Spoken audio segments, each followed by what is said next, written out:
Good afternoon, everybody.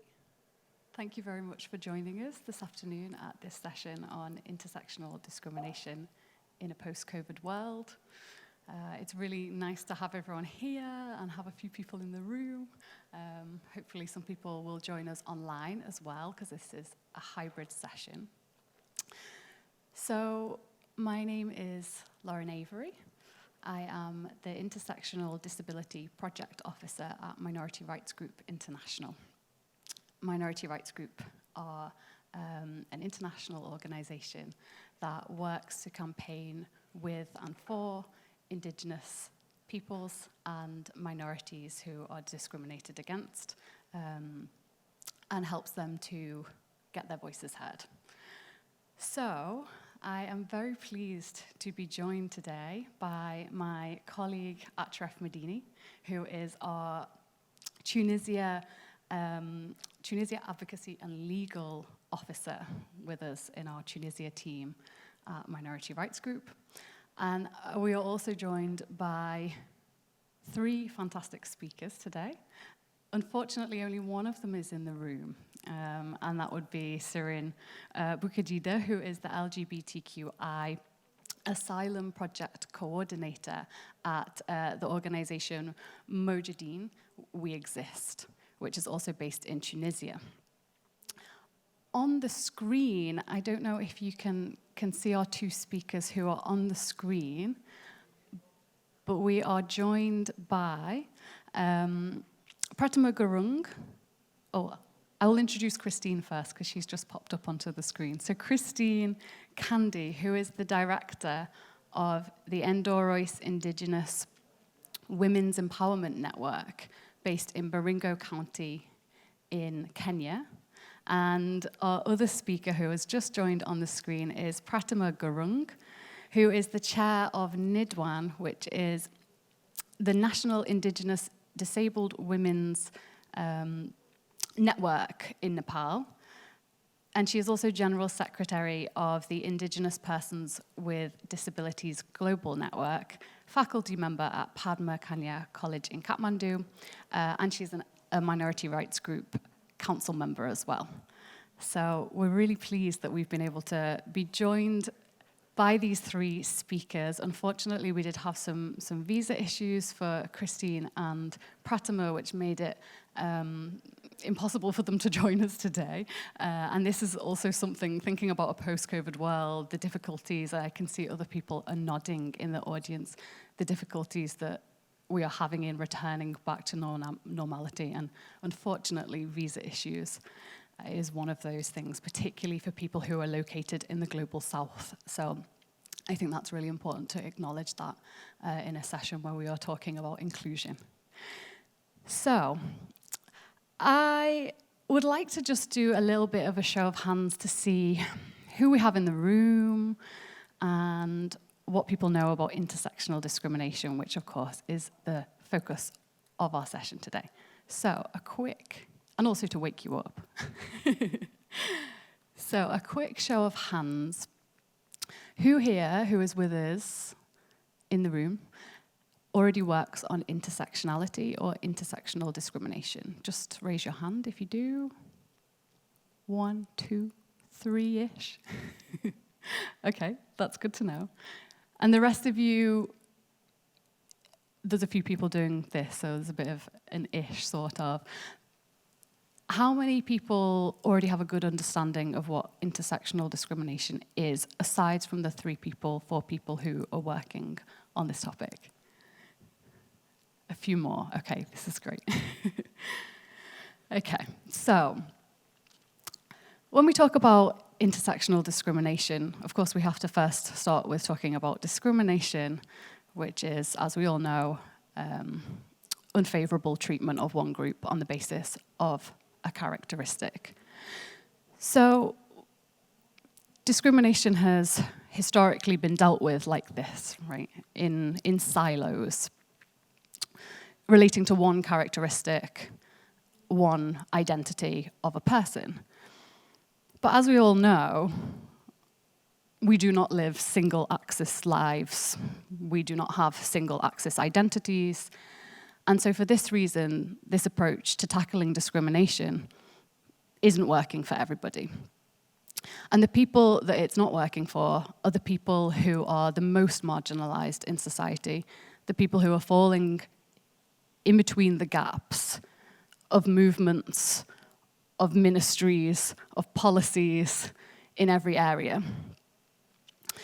So the term intersectional discrimination has become quite popular in the past few decades. It's maybe even a bit of a buzzword at the moment. Everyone seems to be talking about it, which is great.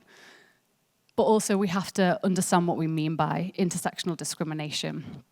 What is it? How does it manifest in different contexts? And then what are the solutions to tackling it? Where do we start? Especially at something that is so difficult to conceptualize, I think. And this is one of the reasons why there is not a universally accepted definition of intersectional discrimination, which I can see that many of you are nodding, and so you are aware of this. So when we talk about intersectional discrimination, we can think of one name particularly pops into mind, which is Kimberly Crenshaw. How many of you are already aware of the work of Kimberly Crenshaw? One? Okay. Two? Okay, just to fill everyone else in. Kimberly Crenshaw is a legal scholar based in the US. She's a Black feminist. And it was Kimberly Crenshaw who coined the phrase intersectional discrimination, although the concept had been around for a lot longer. And Kimberly Crenshaw talked about intersectional discrimination in the context of Black women in the employment sector in the US. And she pointed out that Black women in the employment sector were experiencing discrimination that was different to the discrimination that Black men were facing, and different to the discrimination that white women were experiencing. And so for this reason, according to Kimberly Crenshaw's definition, intersectional discrimination is cumulative and qualitatively different or synergistic to other forms of discrimination that are experienced on a single axis. So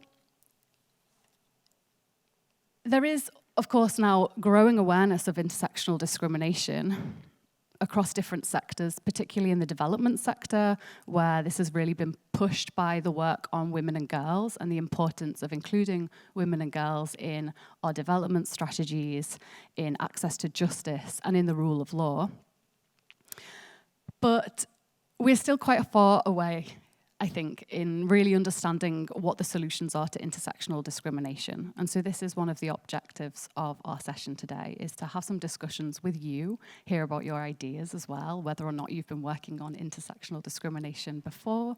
And we're hoping that we will help many more people to see what the importance is of understanding intersectional discrimination and tackling it as well, and giving some examples of the ways in which that can be done. So just to give a little bit of background on the work that's been done so far, there is actually quite a lot of recognition in the international space, in the international human rights mechanisms, such as the Convention on the Elimination of Discrimination Against Women, who have really pushed the agenda on intersectional discrimination, for example, in General Recommendation 28, which sets out the core obligations of states on tackling discrimination against women. So they specifically talk about intersectional discrimination in this general recommendation, because of course women are not just women, they are Indigenous women, women with disabilities, women from minority communities, LGBT women, etc., etc. So it's really important that this work is being done by bodies such as CEDAW. Also, the Convention on the Rights of Persons with Disabilities, in its preamble, sets out multiple and aggravated discriminations that are faced by persons with disabilities, and that's one of the groups we'll also be focusing on today in this session, alongside LGBTQI plus persons. When it comes to national law and legislation, do we have any lawyers in the room? A few, okay, great. I'll have to speak to you afterwards. So when it comes to national legislation, things aren't quite so far ahead in terms of recognition of intersectional discrimination. There is more recognition of multiple discrimination, which is when discrimination is experienced in an additive way. But intersectional discrimination is only recognized, I believe, by one EU member state. So despite the recognition on the international level, I think we've got a really long way to go in recognizing it and tackling intersectional discrimination at the national level, at the local level as well. And of course, all of these are connected, the local level, the national level, the international level, and I think there's some really fantastic work going on at the local level, and we're going to hear from some of our speakers about the work that they are doing around this issue. Just to talk very briefly about the work that Minority Rights Group have been doing with our partners in intersectional discrimination, we have been working on women LGBTQI groups for several years now. And more recently, we have started working on disability as well. And of course, we were always working with the most marginalized groups who are minorities and Indigenous people. And then so when you add another dimension like LGBTQI or disability on top of that, you're really talking about the very most marginalized people and the people who are really the most at risk of being left behind.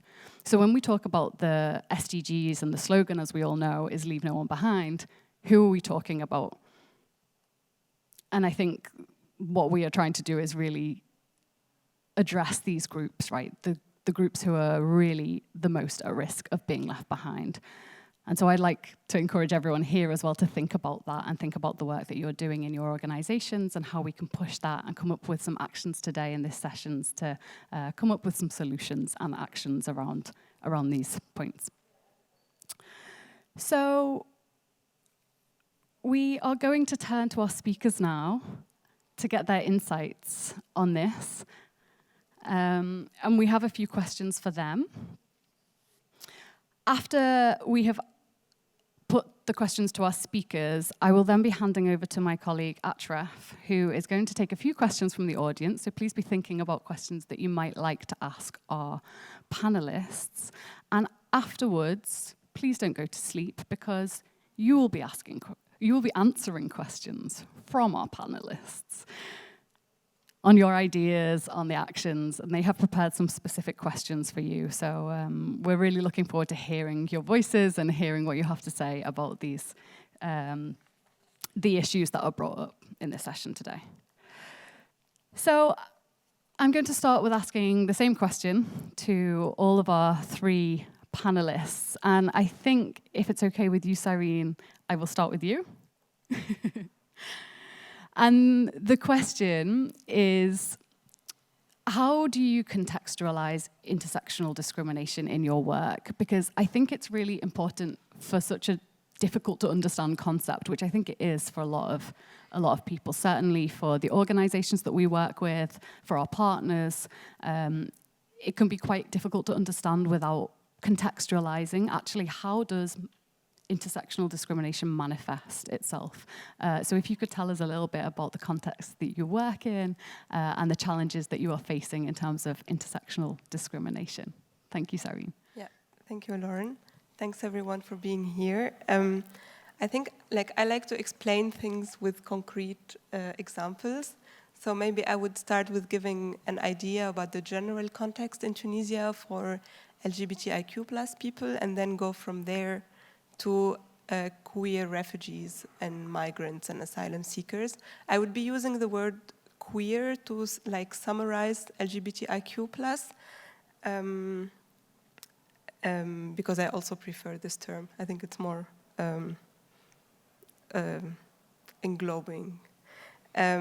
So Mawjoudin, We Exist is a queer organization that is officially active since 2015. End of 14-15 in Tunisia, and it's an organization that works from and for queer people. We work on access to rights. So we do a lot of also lobbying and advocacy work, but at the same time we do provide services as mental health support, medical support, cash assistance, activities, workshops, capacity building for the community itself. And just to give also a bit like a broader context image, homosexuality is still criminalized in Tunisia, and it's punishable to up to 3 years of imprisonment in Tunisia. This put to the side, in Tunisia, people can still claim asylum and ask for refugee status based on their sexual orientation or gender identity, which is a big contradiction because there is a law that basically criminalizes these people, but at the same time, there is the possibility to ask for asylum. So since 2019, we started the Queer Asylum Project in Tunisia as a way to find a frame to support queer refugees and asylum seekers who are in Tunisia. Also, to a bit of legal context, in Tunisia there is no national asylum law to provide the necessary protection for this group of people or for refugees in general. So it's the UNHCR who is doing the status determination and the registration of refugees in Tunisia. And like in April 2022, there is the numbers published by the UNHCR say that there is 9,649 individuals registered as refugees and asylum seekers with the UNHCR in Tunisia. It might sound like not a huge number, but for a country like Tunisia with a population of, I think, 11 million at the moment, it's still a big number. And maybe I would say there is no official data from the UNHCR about the number of LGBTIQ plus people, but I got a hint that it's around like 200 to 300 people, because many of the people also, they don't claim asylum based on their sexual orientation only. So in our work, we try to provide the queer refugees and asylum seekers with the same services that we provide for queer people in Tunisia in general, but with a more specific focus and more targeted support, because like here comes the like you already can imagine the discrimination that queer people face in Tunisia, and then adding to that being a refugee or an asylum seeker. And also, so you know, like if you are, you have a status of refugee in Tunisia, it only gives you access basically to a card, like a small plastic card that says you are a refugee, nothing else. It doesn't give you access to work, it doesn't give you, okay, you have access to health services, public health services, but you have to pay and then get reimbursed. And this also, it's a big barrier on how these services are not accessible. So the multiple discriminations that these people are facing are, like, just to name a few, gender-based violence, discrimination for their gender identity and sexual orientation, also from a structural level. For example, trans people have no rights. There is no possibility to have access to hormone therapy. There is no possibility to have access to a medical follow-up or to officially transition and change their names, for example. There is the non-accessibility of the services when it comes to language, to financial means to access these services, and also the physical spaces are not accessible. There is the fear of persecution still, because you are seeking asylum in a country where you can be persecuted for the reason why you seek asylum. There is the economical violence and the people don't have the right to work, so they have to work in really bad conditions, and they have to accept the terms of the person giving them the job. What else? And then comes also all the systemic violence from the police, from all the state structures, and adding to that the impossibility to access to justice, because if you have been harassed or arrested by a police officer, you cannot just go to the same police station and make a complaint about these people, because first you will be again persecuted for daring to do that, and secondly, because of your identity, you risk to be persecuted as well. So there is no possibility to access structures that can give you the possibility to make a complaint or something like this. And that's where the civil society comes in, and organizations like ours come somehow to fill in the gap that the system is creating. For example, I would like to finish with this, the topic of COVID, for example. When the pandemic hit and there was a huge lockdown in the country, refugees and asylum seekers were not a priority of the state, even though they included them in the vaccination campaigns. But all the information about COVID and all the information about the vaccinations were in Arabic. And many of these refugees are not Arabic speakers. So they cannot access the information, they don't know where to go. Also, another issue that we faced is that the UNHCR and its local partners, they did vaccination campaigns, which was great, but then these people are not registered on the official records. They don't have the vaccination pass that now we all need to move to places, to access spaces. They don't have this because it was not done in the official way. Just to name a few of the issues that LGBTIQ+ people are facing in Tunisia, and how the different layers of discrimination and exclusion of the public sphere are piling up. Yeah, thank you. Thank you, Sirine. So it really is compounded discrimination that you're talking about. Just the list of issues that you went through that are facing asylum seekers, and just to highlight, of course, that we all know that this is not just the case for asylum seekers and refugees in Tunisia, but it's the same situation in many countries around the world who are hosting refugees, or in countries where people are fleeing. So thank you so much for those insights, and we will ask you a little bit more about some of the solutions that you're proposing and some of the work that you're doing, because it's really very important, as I'm sure everyone will agree.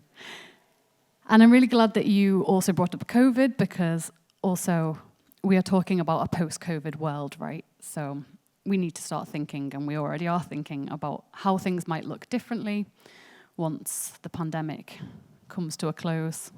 At what point that is, I'm not sure where we draw the line, but so on that note, I think we will move on to Pratima, and I'd like to ask Pratima the same question, really. So how does intersectional discrimination manifest in the context that you work, and what were the exacerbations that the COVID-19 pandemic brought to the situation of Indigenous women with disabilities in Nepal? Pratima, over to you. Thank you, Lauren, and very humble to be in this rich discussion. I'm very much honored to express my opinion about intersectionality. And I would just like to highlight, when it comes to, as you have been framing about the intersectionality coming from the sociological to the gender studies, and now we see that it has really been a very buzzword and a very sexy word in the human rights framework and in the development framework. But when we try to see this word into our lives and the realities, and when it comes to the different and multiple intersecting identities, I just wanted to highlight about the different kinds of, the recognitions of the complex way that an individual faces in his or her life, and which is very much cumulative in terms of different forms and aspects. And this is where I just want to relate my work. I work for young Indigenous women with disabilities through an organization called National Indigenous Disabled Women Association. And we realized during the disaster that happened in Nepal, that was in 2015 earthquake situation, young Indigenous women with disabilities were not in a very safe enabling space, not only because that they lost their wheelchairs or they lost their assistive devices, which was very much crucial for living their dignified life, but at the same time we also realized that those individuals were also facing very insecure positions by their own colleagues and by their own family members. And this is how they had to stay in a very open space. And they realized the different kind of identities that grapple in different forms and aspects. And this is how the organizations have been working. And when it comes to, again, what are the kind of impact, how does it impact to young Indigenous women and girls with disabilities, I just wanted to reflect on the socio-cultural aspects relating with the structural and systematic, historical and indirect discriminations that an individual faces due to the multiple and intersecting identities. And this is again related with the lived experience, how an individual perceives all those aspects, whether the individual is able to perceive those lens, because we realize that though the intersectionality has become a very buzzword from the very Western framework and discourse, but when it comes to the global South, we still find the challenges that the individual is again framed with a single axis. And this is where I would just again try to connect this with the national legislations and the policies that we have at the national level, because it only sees the policy, the existing policies and the framework sees me, myself as a woman, not as a Indigenous women with disabilities. And this is how, when it comes to, again, Indigenous women and also women with disabilities, the nexus of collective rights versus individual rights, the nexus of gender, disability, indigeneity, these are not part of the discussion at the national level, not even at the part of the national policies and the framework. And this is where we realize that it's not only the challenges that we face as an individual in our day-to-day lives with different kind of realities and unsafe and multiple times of discriminations and violence that happens in our day-to-day lives, but at the same time we also face the very structural discrimination, the institutional discrimination to frame this agenda. And I would also like to reframe that we see that when it comes to groups like a multiple and intersecting identities, even they are not able to realize and they are not able to see those different layers that impacts their day-to-day lives. And this is where I see the conversation, the discussion, the co-creating of the spaces from different UN agencies in the later phase after 1990s has begun so far at the global level. But again, when the global level discussions is been trickled down at the grassroots level, we still find there is a huge gap of understanding, realizing, and also feeling the principle of human rights like non-discrimination and equality. And this is where we see the role of effective and meaningful participation, because these multiple and intersecting individuals who are facing these challenges in their day-to-day lives, whether they are able to amplify their experiences, their voices in different forums or not, that is still a kind of question. And this is where I would say that the role of our small organizations has to play is to bring those avenues and lens to frame the agenda at the broader level, because we realize that the existing siloed framework does not address the experience that we face in multiple forms and aspects, whether it might be direct or indirect. When it comes to, I would say, when it comes to intersecting discrimination, I would say most often it is not visible, it is invisible and in an indirect form. And this is where the universal accepted definitions of human rights has to be, what do you say, framed in that way. And this is where we see that in the later phase, that the concluding observation, including the general recommendations, the general comments on different international human rights instruments like the CERD, the CRPD, the CEDAW have come across through. And this has really opened the avenues for working us at the grassroots level. But I would again say that when it comes to the individuals who are facing multiple and intersecting identities, there is a huge gap to be addressed in terms of the realities and the experiences they experience in their day-to-day lives. But at the same time, it is also required to reframe the narratives of those experiences. So I'll just stop here and happy to hear further conversation with you. Thank you. Thank you, Pratima. One of the things you said I thought was really interesting when you mentioned that the people themselves don't even recognize the multiple layers of discrimination that are facing them. And I think that is one of the things that is important to highlight. And some of the work that we have been doing that we will talk about a little bit later is actually bringing groups together. So bringing Indigenous groups together with the disability rights groups, bringing minority groups together with disability rights groups.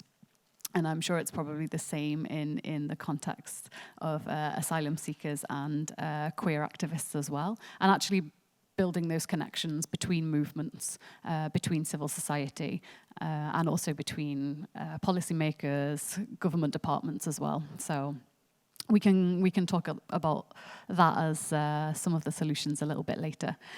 So now I would like to hear from Christine Candy, who is also working with Indigenous peoples, people with disabilities in the context of Baringo County in Kenya. So Christine, could you tell us a little bit about the situation in Baringo County in Kenya for Indigenous people with disabilities, and just share a little bit about some of the challenges that are facing and how intersectional discrimination manifests in that context?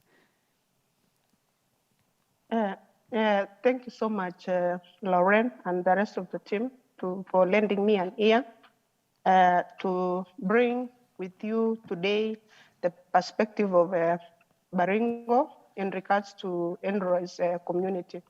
So as you've heard, I'm Christine Gandia, Executive Director of Enroy's Indigenous Women Empowerment Network. This is an organization that works for the rights of women and persons with disabilities. Our coming into space was to bridge the gap that exists because our community had a long struggle for land rights after being evicted from their ancestral home, that is Lake Bogoria. So this community was evicted way back in 1973 to pave way for government to do tourism activities, turn our ancestral land into a tourism site.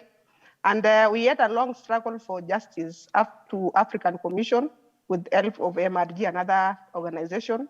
And afterwards, we had a ruling, and this ruling was to recognize us as a distinct community, distinct from the rest of the communities here in Kenya. So here in Kenya, we have 42 tribes recognized, but our community is yet to be recognized as a distinct community. So in that regard, that one became a challenge. Now that we are coming from a perspective of being a person with disabilities. So we were also required to give government to give us our land and even to implement the decision to the fullest. So one of the key challenges that I realized is because when we went for community meetings, I realized that when we talk about the issues of Enroy's case, we talk about implementation, we talk about frustration we undergo in implementing the case. Afterwards, after the meeting, women and persons with disabilities would come to me and tell me their unique kind of challenges they are facing. So, and I saw the only way is to have an organization that talks about the needs that have been affecting them, or to bring together those challenges and try to collectively look for a solution. So in Baringo, or rather in Enroy's community, we have in concluded census that was done in 2019, in Baringo County alone, we had around 16,000 persons with disabilities, and countrywide we have like 900,000 persons with disabilities. So when it comes to issues that have been affecting them is access to services. So services include access to education, access to health facilities, access to good road networks to carry them around or to access, because there are different kind of disabilities that exist within the community. And when it comes to service delivery from the government usually interact with its citizens through different forums like public participation. So what happens in that is that there is no, the way programs are being packaged within the government is that they don't consider that there are people who have a special needs, like those people who are deaf, or those people who are blind, or person who has who are physically challenged, and many others, all those kind of disabilities, because when you go there, accessibility of those forums is usually a challenge, and they have a perception that, you know, the general public normally feels that the forums is for the citizen, and as person with disability, we are a little bit far away, or we are pushed away from those decisions. So one of the key issues about person with disability and intersectionality is that there is really a great challenge when it comes to inclusivity.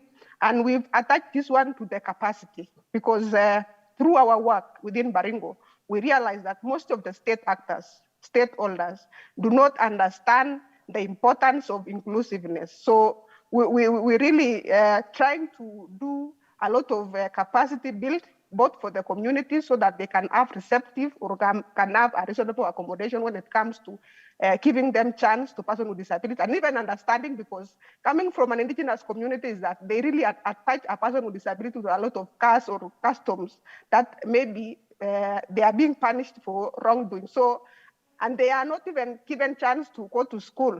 Some of the community members deny or lock person with disability in their houses so that they cannot go to school because they are ashamed of having a child with disability. So to that become a great challenge. So we work around the community, doing a lot of sensitization, doing a lot of discussion, or teaching them the importance of having a child with disability, because a child is a child at the end of the day. He has coherent rights like any other person, and need not to be discriminated from the fact that it is a person with disability. So we do a lot of capacity building, community education, even with the state actors. And when it comes to employment, we've realized that it is a key challenge, because at the end of the day, when it comes to employment threshold, most organizations, including even private and the government and even NGOs, don't consider a person with disabilities in their employment categories, because you realize that they are being given the same threshold. Even if you are a person with disability, they don't consider that maybe because you are coming from a rural area or you are coming from an indigenous background, there are a lot of barriers that maybe have hindered someone in accessing education.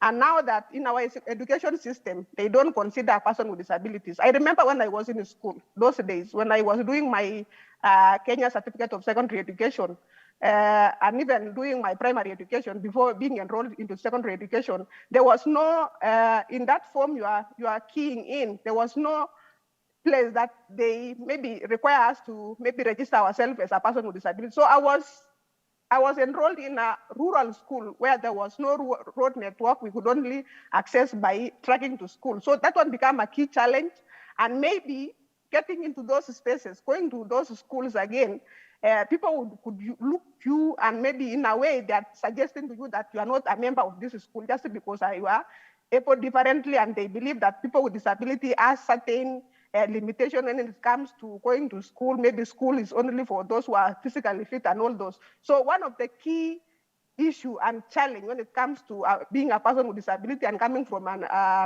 indigenous background is community reception, including even with the government official. It becomes so difficult for them to understand that they need to be accorded a space just like any other human being. So maybe a little bit, I can even talk about the issues of COVID-19, how it came about information package and passage of information to different people around the country. When it comes to even membership and representation at different spaces, it becomes a challenge because at the end of the day, you find that in most of the government leadership positions, persons with disabilities are left out from engaging in political spaces just because the way Pratama has just seen is that maybe they feel that like when they are doing their planning, they usually leave behind consideration to have a person with disabilities in those political spaces, even at, because this one become a challenge when it comes to organizing for different political seats around the country. Most recently, as an organization, we did a political leadership and political leadership training here in Kenya.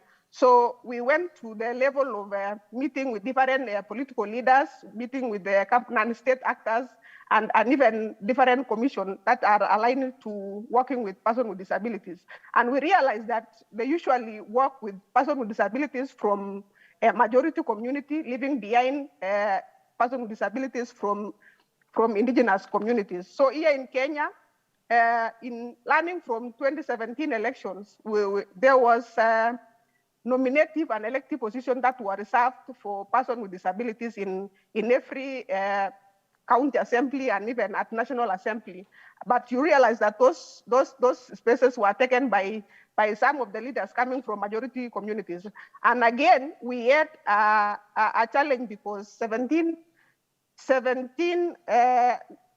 county assembly could not consider a person with disabilities in their county assembly, and that one became a cap. So when it comes to a person with disabilities coming from a rural areas, for example, is that when it comes to budget allocation and budget disbursement, you realize that in those items, the county prioritizes. You will miss items that touches with persons with disabilities, or you miss voices for persons with disabilities. So, for example, I can even talk about the issues of COVID-19. When disaster comes, it affects everyone.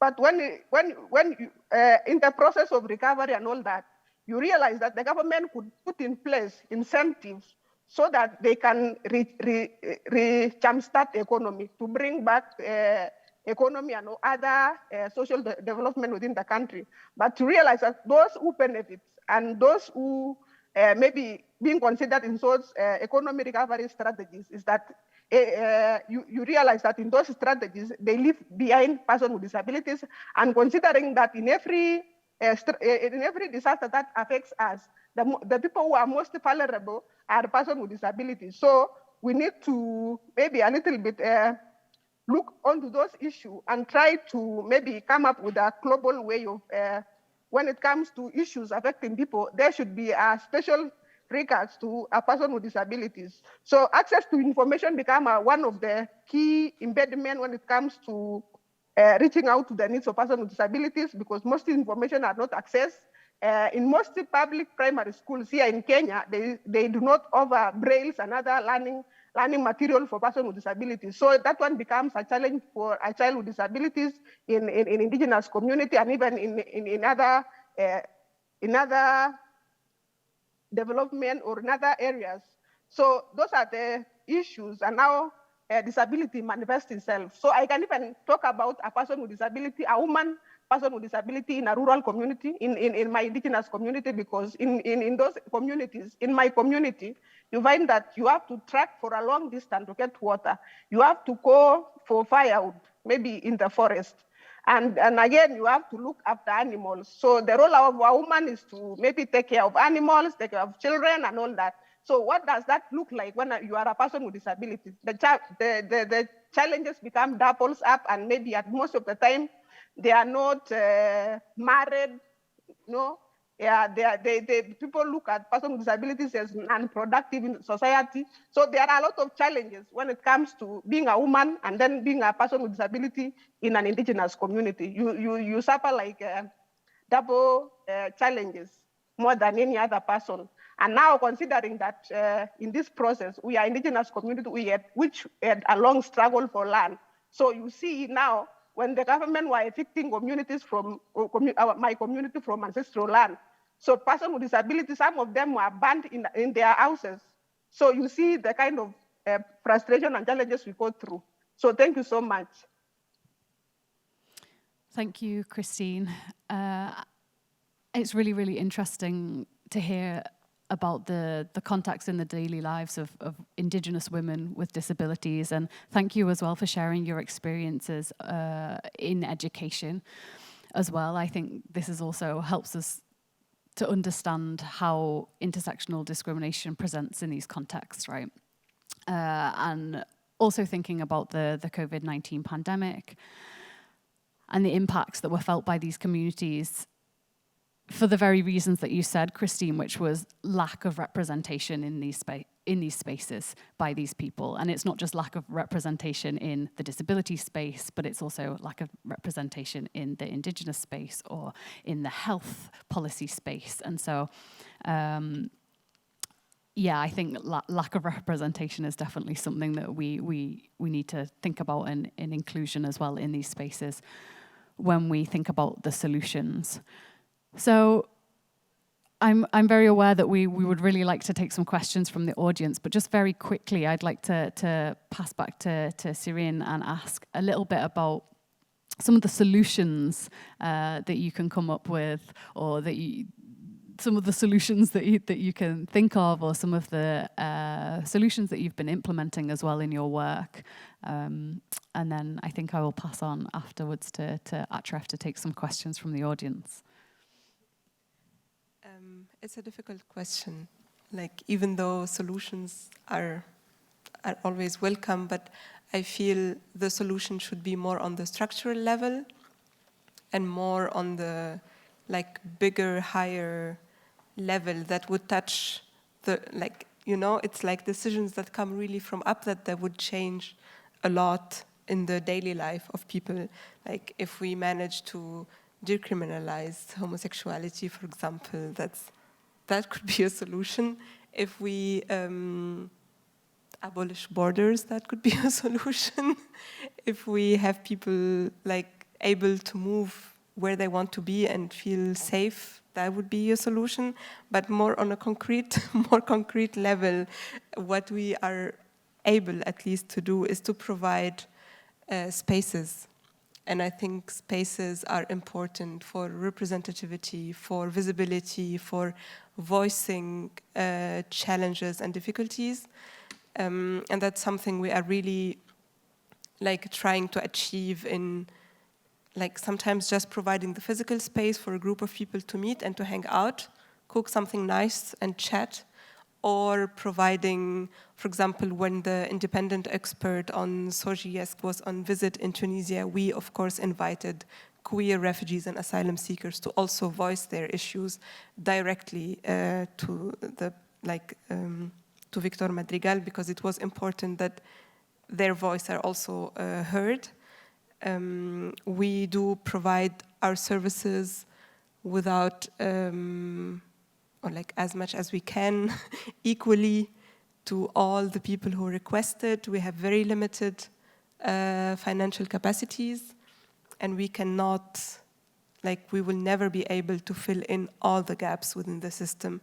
We do provide health assistance, we do provide cash assistance, we do cover rent sometimes, we cover for therapy, for mental health support, because we think it's also super important to provide this kind of support. We do provide also capacity building workshops and training, so the people can also learn about their rights and how to access them, and also they can be multiplicating the work and sharing the information with their communities as well. So these are some of the solutions we are trying to work on. We also try to work on the structural level by doing advocacy and lobbying and trying to reach the people who are concerned about decision making. We try to stay in somehow a collaboration or like at least an exchange with the UNHCR in the Tunisian context. We try to voice all the critiques and challenges that we see, and to also bring it up to the UNHCR and also to like the UN mechanisms. That's something we are working on at the moment, because there is like violations even within the asylum system and like how it's happening in Tunisia. So these are like some of the solutions that we try to do as much as we can. Thank you. That's. I completely agree with what you're saying, as I'm sure many people in the room will, about the solutions we need at the structural level, right, the high level, but also thinking about community solutions as well and trying to link those together. So we can talk more about solutions. So I'm going to pass on to Ashraf now, who's going to invite some questions from the audience. Hello, everyone. This is Ashraf. Thank you, Lauren, for presenting, and thank you, Céline, for suggesting some of the solutions that are relevant for the framework of your work with Mawjoudeen. We will now move to the more interactive part, where we get to ask, to get questions and answers. I would like to welcome any questions or any insights that the audience would like to share with us. And yeah, feel free, please, to step up if you have any questions. Could you kindly come here to the microphone, please, so we can... And if you cannot come to the microphone, or you would like us to bring a microphone to you, please just give us a wave, okay? Yes, please. Okay. Is it working? Perfect. Hi, my name is Joe Malouf. I come from Lebanon. I'm the founder and president of Karama, a human dignity union. We mainly work for any kind of human rights. But I wanted to ask Céline, when you talked about the solutions, what is the situation, or how is the media supporting what you are talking about? Because in Lebanon, 10 years ago, the situation was more difficult than today. And to be honest, I really respect supporting LGBTQ in finding houses sometimes when there's violence at home because of their sexual identity, or supporting them financially, etc. But this is never the solution, and I think you agree with me. In Lebanon, the situation changed when we, as public figures or media figures, each one of us, we did put pressure on the government, and we did some awareness campaigns and changed the perception of the majority of the population, and specifically the more progressive people in Lebanon. And after that, the law did not change. It is still a crime, but for the past 4 or 5 years, no one is arrested for his sexual identity. We have one queer club in Lebanon, a big club that takes up to 1,500 persons. 10 years ago, they were always raided by the police and etc. After what we did through the media, because the media plays a big role in shaping societies, from, let's say, the last 4 or 5 years, this club is treated normally like any other nightclub in the country. And the situation became better. Even some judges, they did not apply what the law says in some cases, and the rulings are now used in a lot of other chambers. So don't you believe and agree with me that something different has to happen in all advancing countries? Like, we need new solutions. It's not working. It hasn't been working. Yeah, like I would answer directly. I think I would agree with you that we need to get creative, more creative. And something we have been using as a strategy, like, of course, the media discourse is slowly changing. Some of them are adopting a more inclusive discourse, a less discriminatory discourse, which is helpful. But for example, what we use as a strategy with Mawjoudeen is art. And this is helpful. We have, since 2018, a queer film festival that is happening in Tunis, and it's open to the public. And since a few weeks, we have a theater play that talks about the struggles of LGBT people. And this is also open to the public, and now the media is talking about it in a really positive way as a form of like expression, and there is this population that needs to be heard, and there is this population that like the suffering needs to stop. And this is also relayed like by public media, by super mainstream media layout. So. But what do you think is still missing when it comes to, let's say, arresting a queer person? Mm-hmm. Like, would the media go down to the police station or do some reports or put really pressure on the government or on the persons who are responsible? Or I'm addressing my question to you because you are the only guest that is talking about this, but I know it's the case in a lot of other countries also. Yeah. Like practically, because it's complex, like how people get arrested based on their homosexuality, because they need to be caught within the act.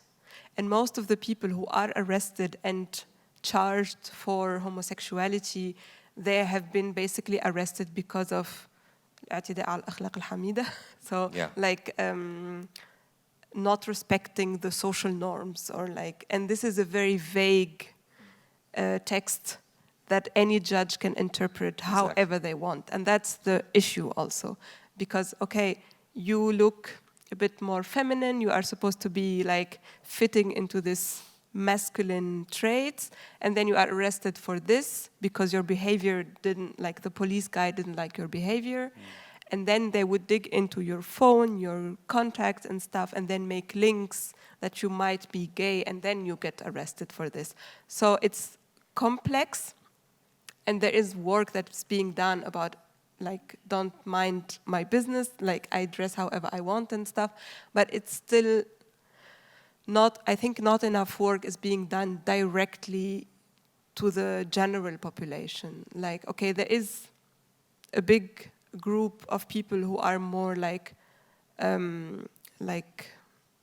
aware, less conservative, open-minded, whatever you want to call it, that of course are super accepting to whatever non-conforming appearance or behavior. But when it comes to the lower scale, I think there needs to be more direct, I don't know how to call it, like dialogue maybe, just like talking to the people, addressing these issues, and learning tolerance from a really, I think, education also for the future generations, that they should also learn what does it mean to be inclusive, what does it mean to respect other people regardless of how they are. And I think this still needs to be done as well. One last quick question, I just need one more minute. You as an organization and the members that are working to help the whole community, aren't you facing also a kind of pressure, and how are you protecting yourselves in the country? Difficult one, because when you work on an issue and at the same time you have just the mental pressure that you have to go on and to be there for others, and then at the same time face the same discrimination as these people, it's difficult. I think in Tunis, after the revolution, there is a minimum standard of respecting human rights and like the right to be active, to organize in organizations and stuff. So this at least is being still respected, and I think this gives us a little bit of protection. We also rely on like our networks, international networks and stuff like this, because in case something happens, we would need support. But it's never stable, especially with an unstable political situation, with a president who just decides things randomly somehow. So it's a fragile situation. Yeah. Thank you so much. Thank you, Joe. Thank you, Sirine. I would like just to highlight that, like with regards to the media situation, there is an independent instance in Tunisia that deals with claims that if there was like a discriminatory speech on TV or something, the instance is supposed to tackle these issues and even give fines to the TV channels that portrayed these hateful speech and discriminatory speeches. Now, what happens in reality is that it could be applicable, yes, but not when it comes to LGBT people and queer people. So the fact that the law is still criminalizing the situation is also impacting the application of the guidelines of this independent instance. So for instance, they would go and fine people if there was racial discrimination, but they wouldn't do the same if it was homophobic. So I think connecting the law and the media is something that would make both ways go together, in the sense of if it was decriminalized and if there was a protection, like a law that protects against discrimination, then that could be applicable in future cases where there is homophobic content on TV, because now it just goes with total tolerance and with total like compromise and silence. So yeah.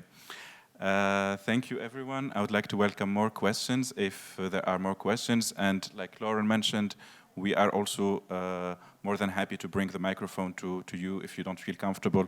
Come in there, or if you can't come there, we can do that. So please feel free to ask any more questions. Okay, perfect.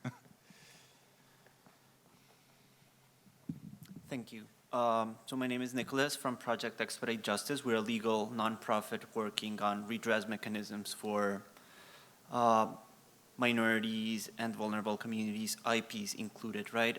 So my question at this point, we have an IP project coming on conservation areas, human rights violations, and so on, and we're looking at redress mechanisms at the moment, is how, when you look at redress mechanisms, to include intersectionality, right? Because this could be a primarily indigenous issue, but you don't want to add a layer of intersectional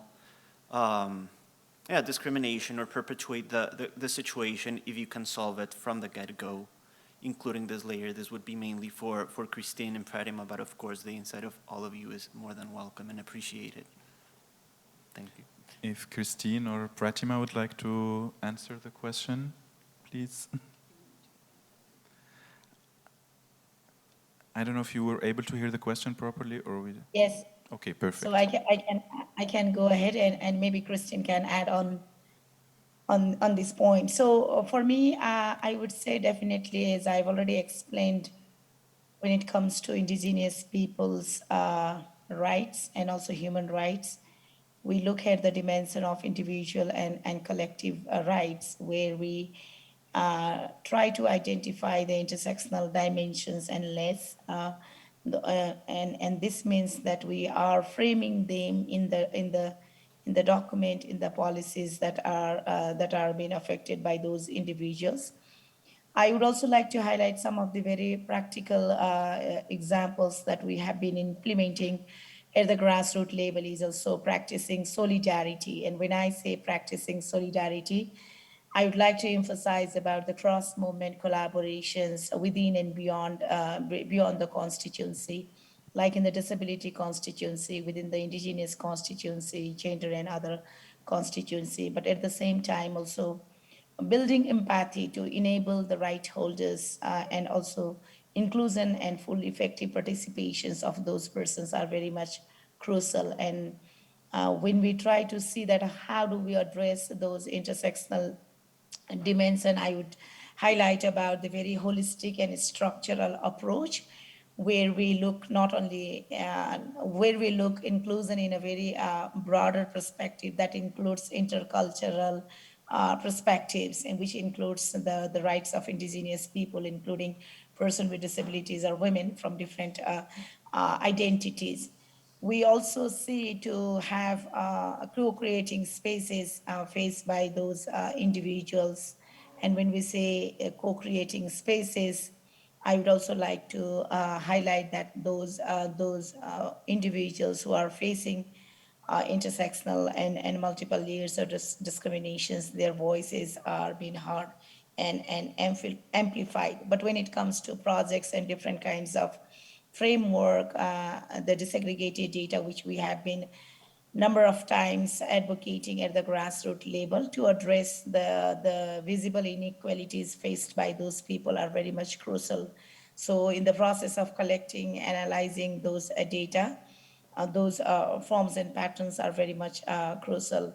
But at the same time, when you talk about the programs and projects, the designing, the planning, the implementations, the monitoring and the evaluation of phase, all these are very much crucial to have their voices and to have their effective and meaningful participations, not just a token representations, because we see in the reality that most often those with multiple and intersecting identities are most often their representations are still not engaged in a very meaningful way. And this is where I would see a collective effort of advocacy for raising awareness related on human rights, including sexism, racism, ableism, homophobia, transphobia. So these are the kind of things that we have been doing at the grassroots level.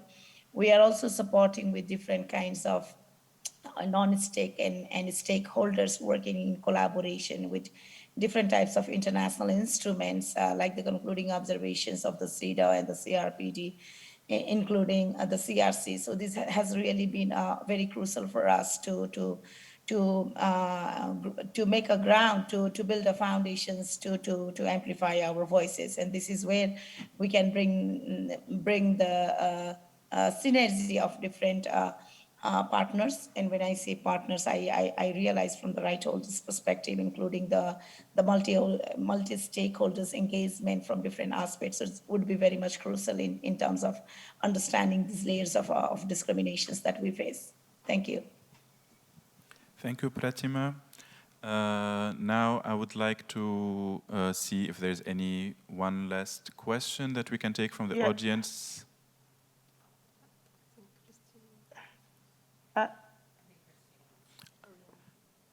Please go ahead, Christine.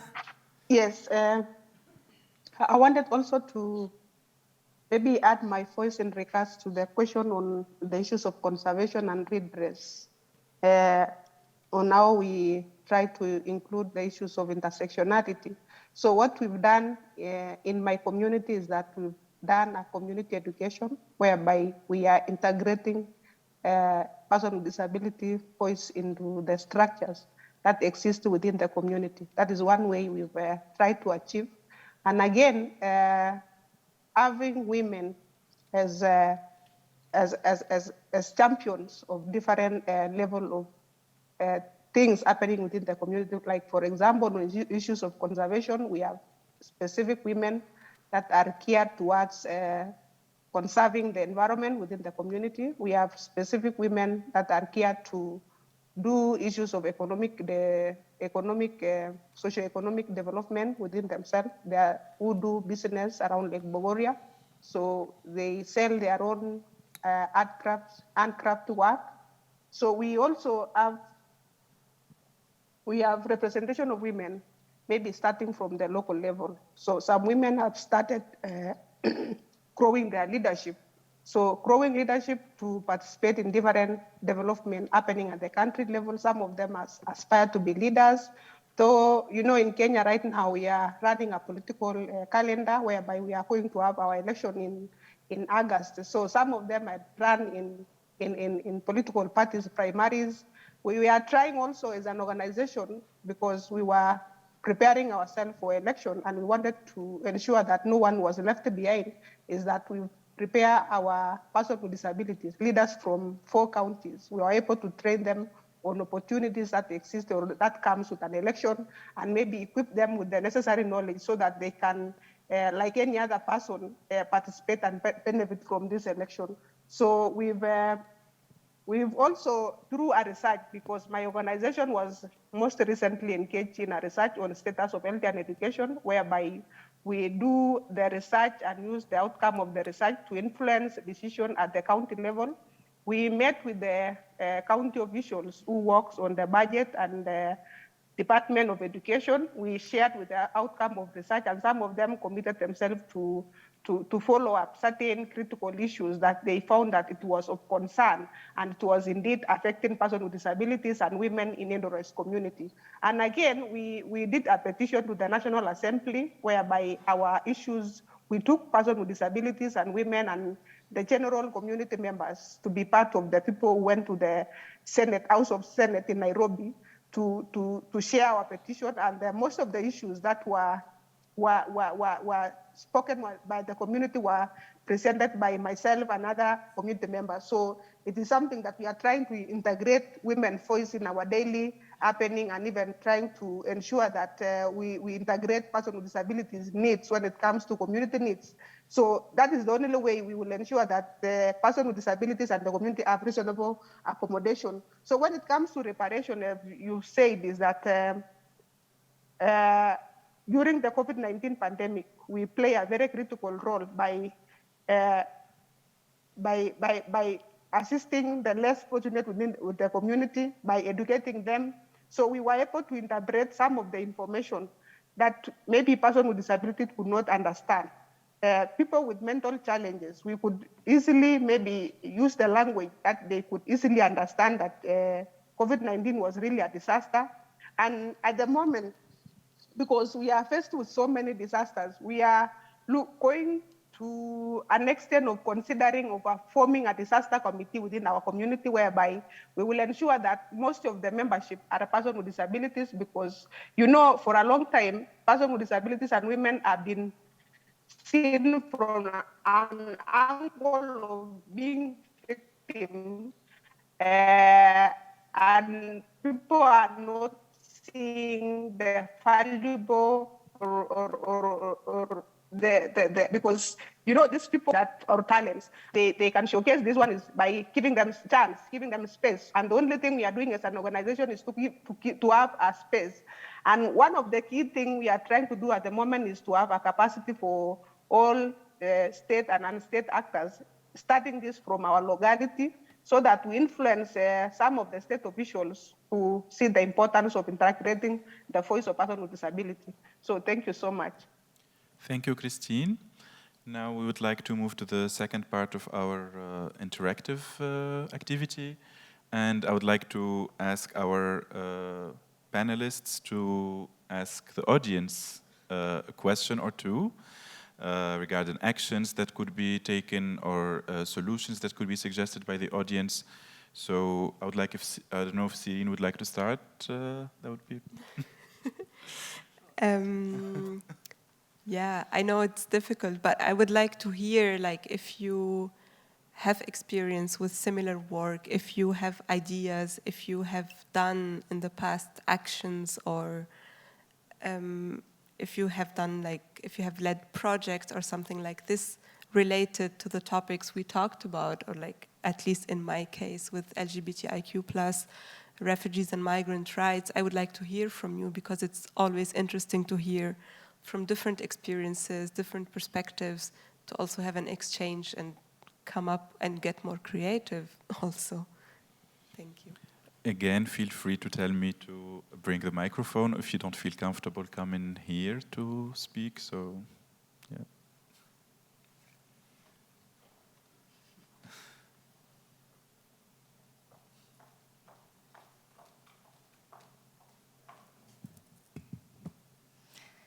Good afternoon, everybody, and thank you so much for this session today. It was very interesting. My name is Melanie Canovas, and I'm a program officer at Lawyer Without Borders France. And we have a project in Samos, so it's an island located close to Turkey, so that's why there is a lot of asylum-seekers that coming there. And we have a project on legal assistance. So we have a legal center, and a lot of those people, well, they seek asylum, but they are facing a lot of other issues related either to the gender or to their sexual orientation or disability or other issues. So what we do is that we provide them with a safe space. So it's for women especially. And also we have a workshop with other NGOs to see how we could provide them with an holistic assistance. So because we only do legal assistance, but they need other help, assistance, like psychosocial aspects or health. So that's why we have,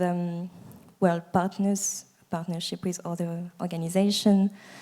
And we also try to do advocacy and to send letter to the Greek ombudsman. But well, once again, it's very frustrating because it's not really working. It's usually a lot of the time we don't have any answer from the ombudsman. So yeah, that's another thing that is frustrating because, well, when you try to do advocacy, it's not working because it's a very hot topic.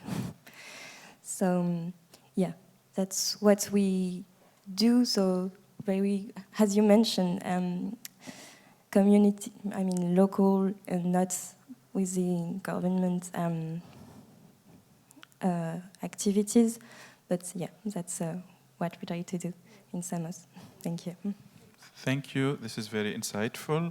I would like to welcome Christina or Pratima if they would like to ask the audience a question as well.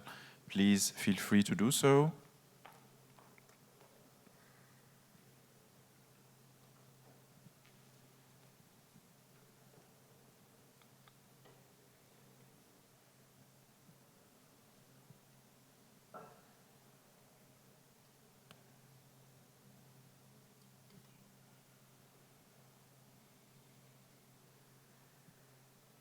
Christine, you're muted if you are trying to ask a question.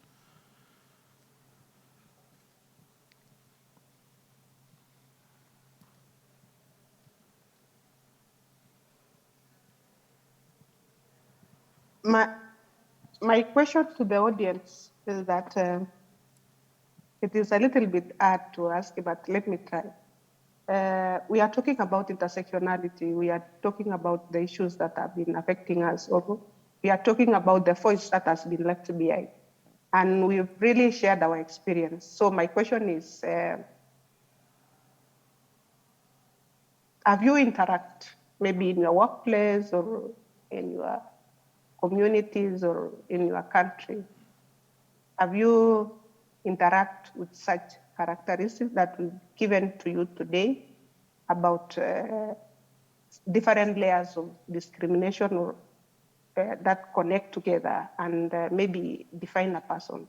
Have you ever interacted with those kind, and maybe if you interacted, what kind of solution have you tried to offer? Because I think all of us are positioned to, maybe because the discrimination we are talking about, discrimination that was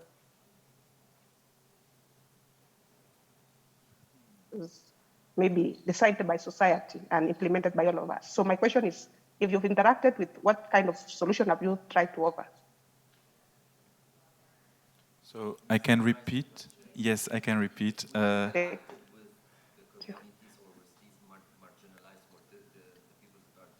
Exactly. So if there was an interaction within the framework of your work about characteristics that we mentioned today within intersectional discrimination, and if yes, what are the solutions that you have used or that you are using, again, in the framework of your positions regarding this question? So if anyone would like to step. Yes, please, go ahead. Yes, of course. Okay. Perfect. Thanks, Lauren. With me 1 second. Thank you so much. Hi.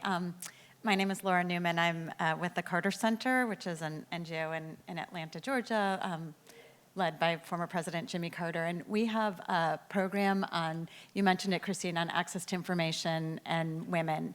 And equally, we work in Bangladesh with Dalit women, so some of the most marginalized women. So the work that we've been doing is really, we had started with a study in 3 different countries across 3 different continents that demonstrated that women are largely excluded from information flows and identified those obstacles. And as you say, with intersectionality, whether that's marginalized because of Indigenous, we've also found rural women are equally impacted by this, as well as, of course, some of the other intersectionalities. So we work with government and civil society on ways to reach women with this critical information. Most recently, we started including in Tunisia in 24 global cities, working with mayors on how can they identify underutilized services and reach women with information about that, whether it's about services for sexual and gender-based violence or economic opportunities, waste management, whatever services they provide. And we found that to be even more impactful than the work that we're doing at a national level because it's so much more present. And I think the more localized, what we're finding is the more local you get, the more impact we're showing, because that's really what most of the people that we work with want. They want the most local information. And only just one last thing to say.